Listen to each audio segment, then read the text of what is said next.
professionalism, competitiveness, team first nature. Like I said, I wanted it so bad for him. Front right. Justin Martinez of the Oklahoman. When you guys were getting presented with the trophy, Shea called Dub a once-in-a-lifetime player. Just what is it about Dub that makes him so special? I mean, he's got a lot of runway still. You know, he's a young player. He's in his third season, but just the versatility, all the boxes he checks. You know, he's good at everything. There's nothing he can't do on a basketball court, and the cumulative effect of that as he impacts every game. Is a great player that is still growing and still improving, but I'm just so impressed by him and what he can do on the court. Back left. Mark, whenever you made those hockey line changes at the end, you had an embrace with Alex Caruso. And have you thought about your journey with Alex at all and kind of where you guys started in the G League and now being NBA champions?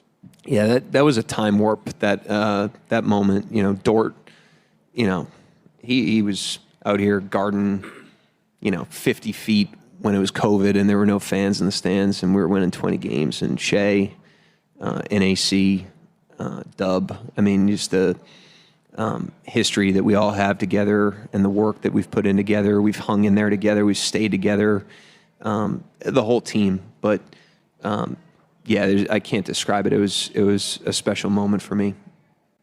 Fred. Mark, you guys had one of the quickest turnarounds in league history. You just mentioned, winning 20 games not that long ago, losing 60-plus, I think, 2 consecutive seasons.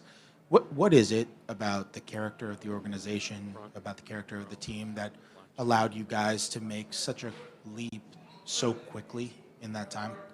I've called the guys uncommon many times, but I really believe that. I mean, just the way they operate, the way they behave, the way they compete is uncommon in professional sports. It just is.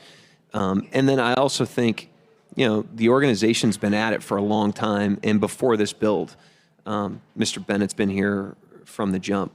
Sam's been here from the jump. And those two guys have built a first-class organization, the vision for that, and then the work that's gone into that.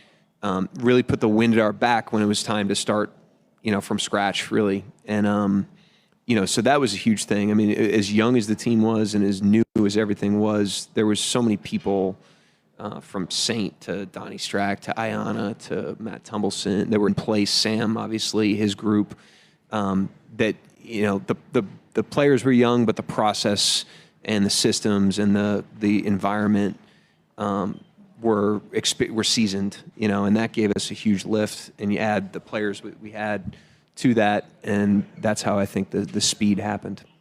And good fortune. We got lucky in some ways. Myron up front. Myron Patton, OKC Sports Radio. You've had big third quarters before, but this is the finals. What was your conversation at halftime like? Because defensively, you guys really kind of came out really aggressive. They kept calling timeouts, but the avalanche was underway. Yeah, I mean, you watch any Game 7 of the finals, any Game 7 period, but Game 7 of the finals, it's a different feeling. It's a different level of pressure. The gravity of the game is overwhelming for everybody participating. And I thought in the first half, you could see that, I think, certainly with us, but with both teams. And, the whole run, I've just tried to help the guys just be who they are. That's all we needed to do is just be who we are. And I thought the tone at the beginning of the second half with the offensive rebounds, and it set a great tone. And then the offense started to come around. The defense sustained. And obviously that was a huge, huge run for us.